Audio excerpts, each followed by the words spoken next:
Ryan Cox has been absolutely incredible this year. He just scored his 200th trick play this weekend, and that's the second year in a row he's hit that milestone, and no one is even close to catching him.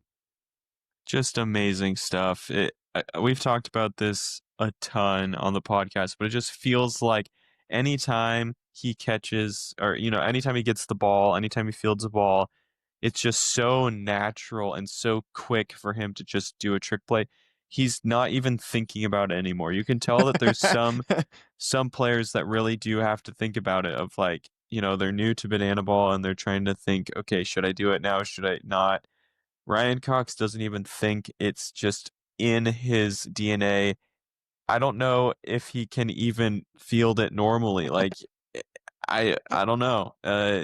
Yeah, just really really crazy stuff. Yeah, it's super cool to see. And we're going to break down right here some of the numbers behind it, showing how crazy it is. So in 2024, he scored 207 trick plays. This weekend, he passed 200, is currently at 201, and there's 4 games left. So he will most likely break his record for 2025. But we also wanted to talk about, can he do it again in 2026? When I first heard that he did it 2 years in a row, my initial thought was yes. But then we pulled some numbers, and it's a topic for the podcast to see if he's going to be able to pull it off next year. So I could break this down here. Um, in 2024, they played 84 games. In this year, in 2025, they're playing 72. And next year, they're dropping it down to 60. So Ryan Cox was able to do that many trick plays in less games this year, but next year they're shaving off another 12 games. And his trick play rate currently in 2025 is 3 trick plays per game, which if he stays at that rate, he'll get 180 in 2026. So pose that question over to you, Sammy. Do you think that he can up his game again and pull off 200 next year? I don't know. It would be incredible if he did, but another thing to keep in mind is that the past 2 years, they were all home games, so he had the opportunity, more fielding opportunities.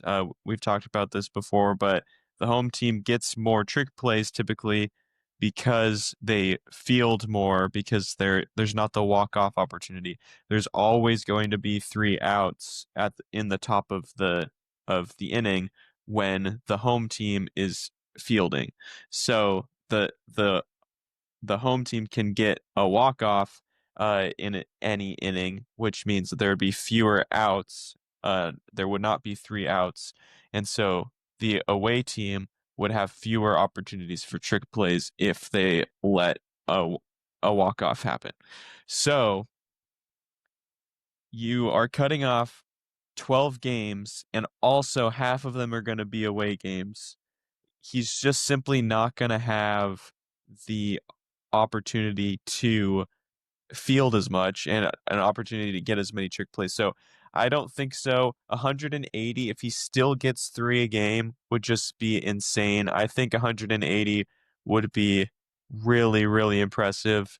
But no, I don't think he gets to 200, but he could prove me wrong. He's done some incredible things. Maybe he still will. We'll see. Yeah, I definitely think it's a long shot, but then at the same time, he just keeps breaking his own single game trick play record. And like this year, he's gotten up to 8 trick plays a game, and he's done that multiple times. He did it again this weekend. And so Yeah. there's that part of me that's like, maybe he's gonna take it as a challenge and just keep pushing and try to make it happen. But I definitely think it's at least like a 50-50. Like it's not a guarantee just because there's less games. And I agree. The away games, we don't know what the Bananas are going to look like on the trick play side in away games. So, If he gets to 200, there then I say here's my proposal here. Okay. okay. If he gets to 200, then going forward, even if he's still in the league, the trick play winner, like the player that gets the most trick plays, whatever that award is, should be named the Ryan Cox Trick Play uh, Award, something like that. Yeah. Name the award after him. If he gets to 200, maybe even if he gets to 180, that's so impressive. But definitely, if he gets to 200, you got to name it after him. Yeah, I love that idea. I could see that, especially at whatever point that is in the future that banana ball players start retiring.